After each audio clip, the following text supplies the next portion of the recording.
I canned over 100 jars of tomato sauce this summer, and ever since I showed y'all homemade SpaghettiOs, everyone's been asking for the tomato sauce recipe. It's Jen again, so let me show you how to do it. The reason I never posted this video in the summer is because halfway through recording it, my phone died. So I only have a few clips to show you, but at least it's long enough for me to talk through.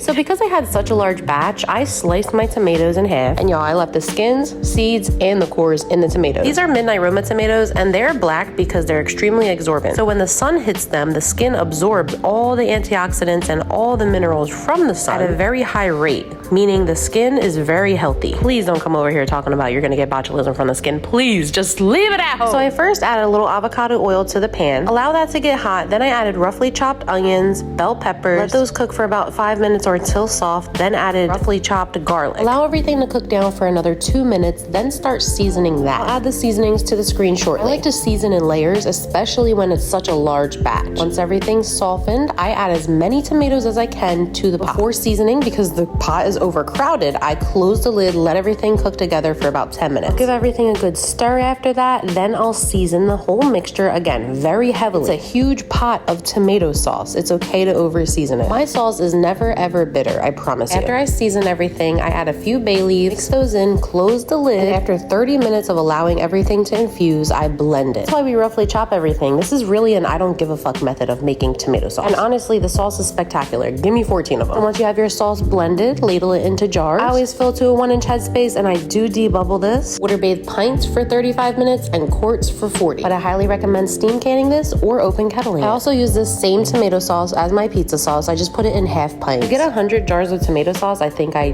genuinely had to use 200 to 300 pounds of tomatoes. My farmer is local to Asheville, North Carolina, who was affected by Hurricane Helene, and I'm sure he could use the support. He's tagged in the caption, and I'm sure he has a ton of stuff that's available in winter, so please go support him if you can. Canning does not have to be this long, ridiculous, scary process that's full of rules. I promise, it's so much easier than you think. Happy canning!